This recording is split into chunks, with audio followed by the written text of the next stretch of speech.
नमस्कार प्यारे साथियों, स्वागत आप सभी का चंदू सर की क्लास के अद्भुत मंच पर। मेरा नाम डॉक्टर चंदू जैन है और मैं आज आपके लिए रिव्यू करने वाला हूं प्राचीन भारत वस्तुनिष्ठ, एक शानदार पुस्तक का, जिसके लेखक हैं रवि कुलरिया सर, जो स्कूल व्याख्याता है राजस्थान सरकार के अंतर्गत।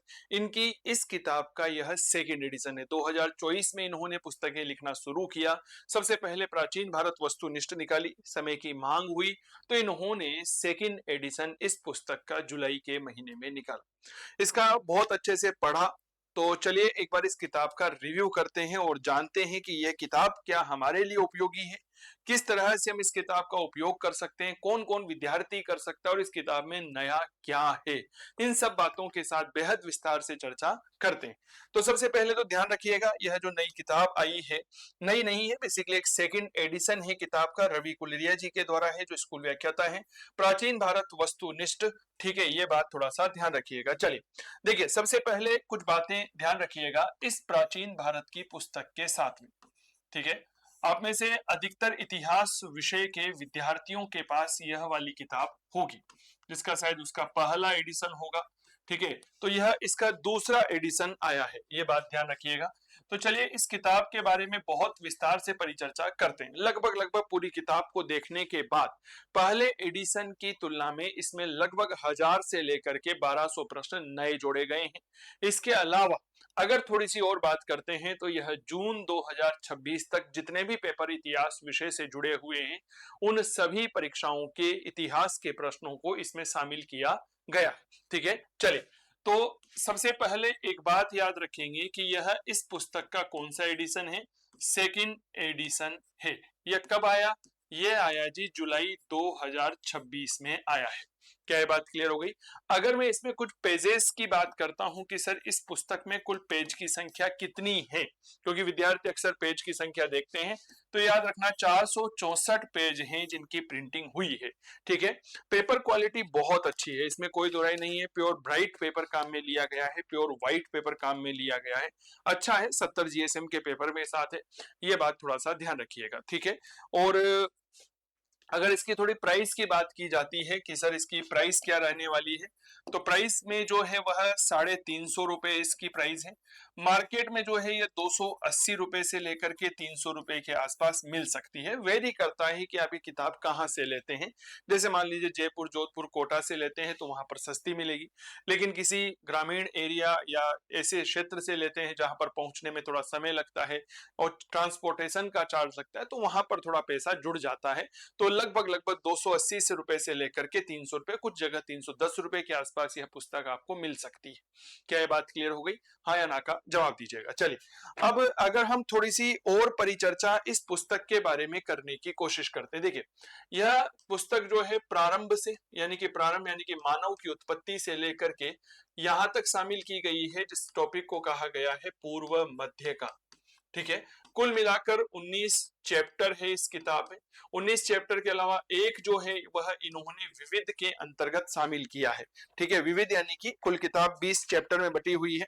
ठीक है, और लगभग 4 पेज का इन्होंने विविध शामिल किया है। विविध में कुछ ऐसे प्रश्न दे रखे हैं जिनको हम एक तरह से देखा जाए तो किसी चैप्टर के अंतर्गत उन्हें शामिल नहीं कर सकते, तो इसीलिए कुल मिलाकर के 20 चैप्टर में किताब बांटी गई है। और सबसे बड़ी बात क्या है, इन्होंने प्रत्येक चैप्टर के साथ या प्रत्येक प्रश्न के साथ प्रयास किया है व्याख्या देने की, लेकिन हर प्रश्न की व्याख्या नहीं दी जा सकती।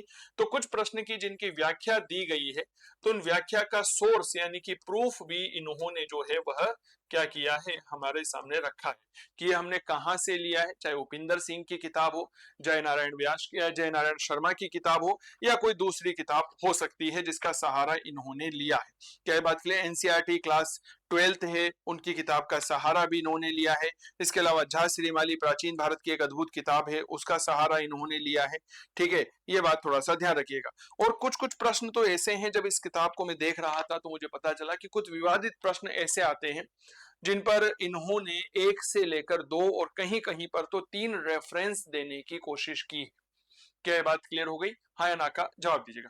पूरी किताब को पढ़ने पर या पूरी किताब को देखने पर एक थोड़ी सी जो कमी नजर आई थी मुझे, वो ये लगा कि फॉन्ट साइज जो है उसको थोड़ा बड़ा किया जा सकता था, है ना। फॉन्ट साइज थोड़ी सी बड़ी की जा सकती थी, लेकिन उसमें भी लेखक महोदय का अपना क्राइटेरिया होता है।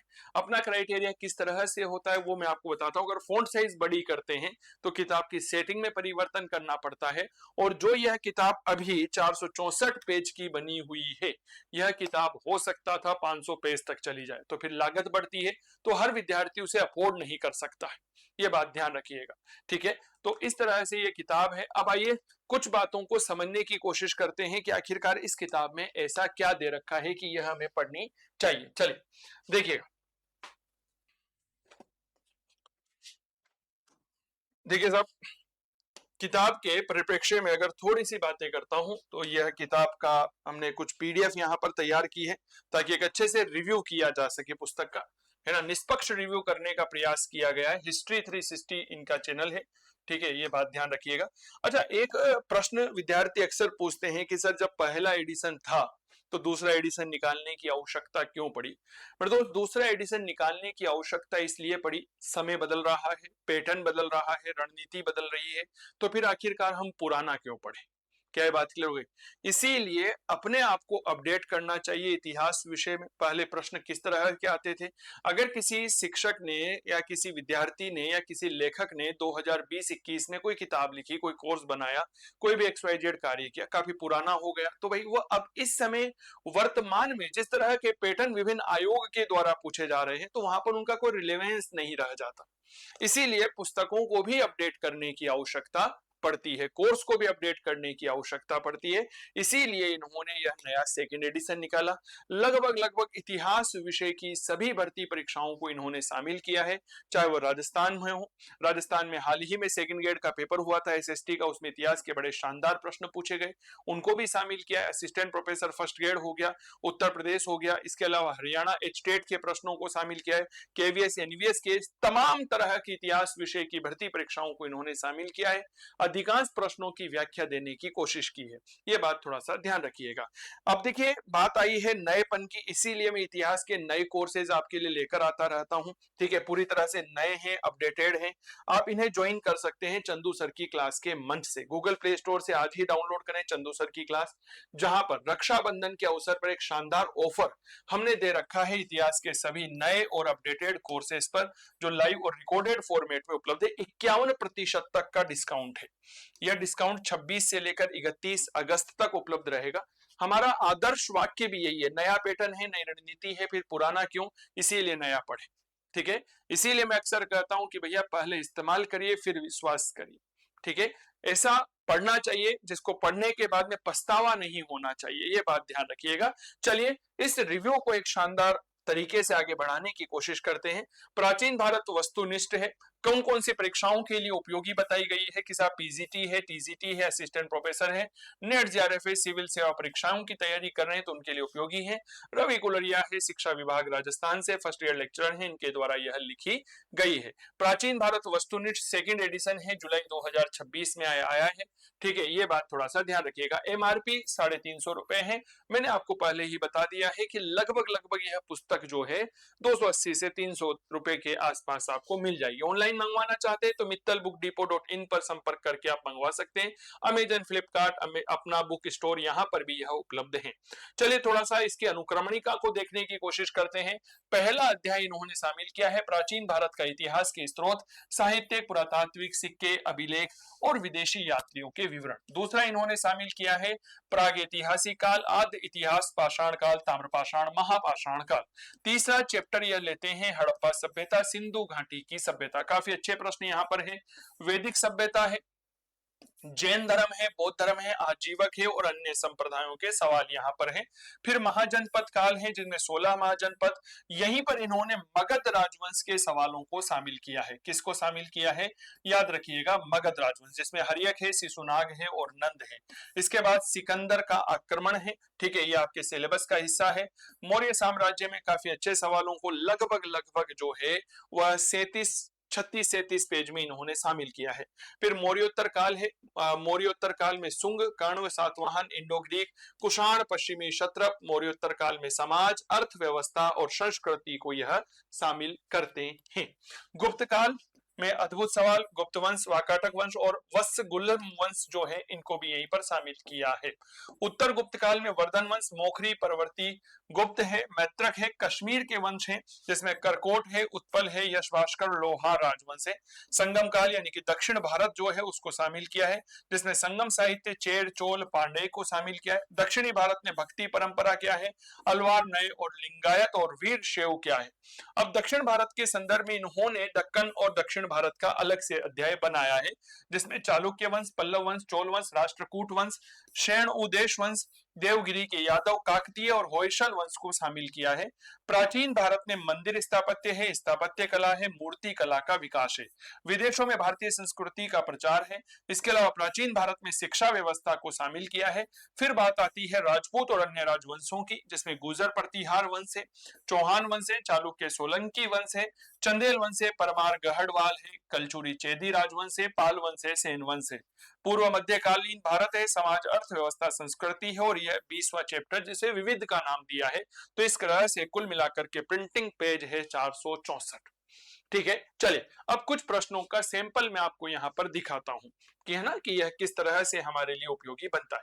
जैसे पहला ही चैप्टर है कि प्राचीन भारत के स्रोतों से, तो आरपीएससी असिस्टेंट प्रोफेसर भर्ती परीक्षा 2025 जो दिसंबर के महीने में हुआ था उसमें प्रश्न पूछा गया निम्नलिखित में से कौन सी पुस्तक राम कथा से संबंधित नहीं है।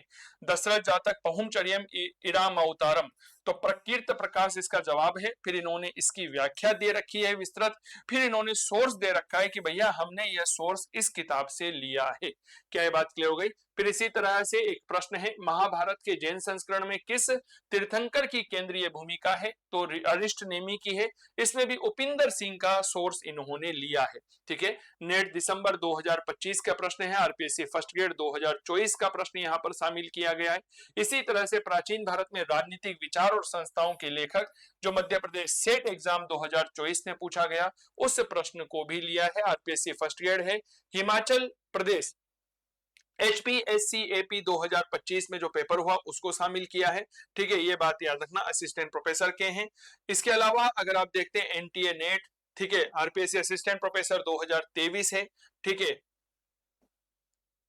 ये यूपी पीसीएस प्री 2025, ठीक है, इस तरह के इन्होंने सवालों को शामिल किया है। जैसे उपिंदर सिंह का लेखन का इन्होंने, मुझे लगता है कि उपिंदर सिंह जी का रेफरेंस ज्यादा लिया है। ठीक है, लेकिन एक अच्छा प्रयास, बहुत शानदार पुस्तक, इसमें कोई दो राय नहीं है। फर्स्ट ग्रेड 2024 का एक सवाल, ठीक है, RPSC assistant professor art and history वाला जो सवाल था उसको यहाँ पर शामिल किया है इन्होंने। इस तरह के अद्भुत सवालों को हम यहाँ पर देखते हैं। ठीक है, देखिए, अच्छा इसमें एक बात मैं और बता दूं, हमारे जो पहले का इतिहास था, पहले का इतिहास यानी कि जो आज से पुराने प्रश्न जो आते थे इतिहास में, उसमें से जो महत्वपूर्ण प्रश्न होते हैं उनको अपनी पुस्तक में शामिल किया है। देखो हर प्रश्न में एग्जाम का नाम देना संभव नहीं होता है लेखक के द्वारा। क्या ये बात क्लियर हो गई। हर प्रश्न में संभव नहीं होता है, इस बात को बहुत अच्छे से ध्यान रखिएगा। तो कुछ प्रश्न में परीक्षाओं के नाम को शामिल किया गया है, कुछ में नहीं किया गया है, तो उसमें कोई इतना बड़ा वो अवसर नहीं देखा जाता है। जैसे अब इन्होंने स्रोत दे दिया, फिर एनसीईआरटी क्या कह रही है उसका भी मत इन्होंने यहाँ पर दिया है, ये बात थोड़ा सा ध्यान रखिएगा। ठीक है, तो काफी अच्छा प्रयास है और काफी लोकप्रिय लेखक हैं ये, और इतिहास विषय में अपनी बेबाक बात रखने के लिए जाने जाते हैं, ये बात ध्यान रखिएगा। DSSB PGT 2025 के संदर्भ में एक अद्भुत प्रश्न इन्होंने शामिल किया है। ठीक है, ये देखिए, तो कई सारे ऐसे सवाल हैं। ठीक है, अब देखिए, पीके थॉमस जोबेलिकर ने 30 प्रजातियों को रेखांकित किया, इनकी सूची में कोई पालतू जानवर नहीं है। उपिंदर सिंह से इस तरह की जानकारी मिलती है। क्या ये बात क्लियर हो गई। अब देखिए, पुरातत्व विमर्श की किताब आती है जय नारायण पांडे की, यहां पर भी इन्होंने सोर्स लिए हैं। क्या ये बात क्लियर हो गई। देखिए, काफी अच्छी व्याख्या करने में नो डाउट काफी मेहनत लगती है एक एक प्रश्न को लिखने में, तो ये बहुत अच्छा काम है। एनसीईआरटी से भी इन्होंने रेफरेंस लेने का कार्य किया है, तो आप देख सकते हैं इस तरह के प्रश्न हैं। ये देखिए, व्हीलर, इनका सोर्स पुरातत्व विमर्श। ठीक है, देखिए इस तरह से है। तो अगर आप ये पुस्तक लेना चाहते हैं, इतिहास विषय में पढ़ना चाहते हैं, क्योंकि प्राचीन भारत जो है वह किसी भी भर्ती परीक्षा में एक अच्छा खासा वेटेज रखता है, तो प्राचीन भारत में तो हमेशा, प्राचीन भारत में क्या, इतिहास के कोई से भी परिदृश्य में आपको अपडेट होना बेहद आवश्यक होता है। तो यह पुस्तक है, सेकेंड एडिशन, आपको हर जगह पर उपलब्ध हो जाएगी। अगर कहीं पर नहीं मिलती है तो you can buy from online. अगर आप ऑनलाइन के माध्यम से भी इसे खरीद सकते हैं और आपके घर के पते पर इसे मंगवा सकते हैं। बाकी ये रिव्यू आपको कैसा लगा, आप हमें कमेंट करके जरूर बता दीजिएगा। ठीक है, और अगला रिव्यू आप किस पुस्तक का चाहते हैं यह भी आप हमें जरूर बता दीजिएगा। निष्कर्ष के तौर पर अगर इस पुस्तक के बारे में कहूं तो यह प्राचीन भारत एमसीक्यू का एक परफेक्ट कॉम्बो है। साथ ही एक बात और बता दूं, अगर आपके पास पहले से प्राचीन भारत की कोई एमसीक्यू की किताब है तो आप उसे रख सकते हैं, फिर इसकी आवश्यकता नहीं है। लेकिन अगर आप चाहते हैं कि एक साल बाद अगर आपकी कोई परीक्षा होनी है तो नो डाउट फिर आपको इस किताब के साथ में जाना चाहिए और अद्भुत तरीके से इस पुस्तक का लाभ उठाना चाहिए, सफलता की ओर आगे बढ़ना चाहिए। बाकी जय हिंद, जय भारत। आप इतिहास विषय के नए और अद्भुत कोर्स के लिए चंदू सर की क्लास मोबाइल एप्लीकेशन को डाउनलोड कर सकते हैं गूगल प्ले स्टोर से, जहां पर इस समय रक्षाबंधन का एक शानदार ऑफर आप सभी के लिए है मेरे दोस्त, जहां पर 31 अगस्त तक ये ऑफर हमने आपके लिए लागू कर रखा है। जय हिंद, जय भारत। स्वस्थ रहें, मस्त रहें, तंदुरुस्त रहें और करते रहें इतिहास विषय की बात चंदू जैन के साथ। जय हिंद, जय भारत। शुभकामनाएं, धन्यवाद।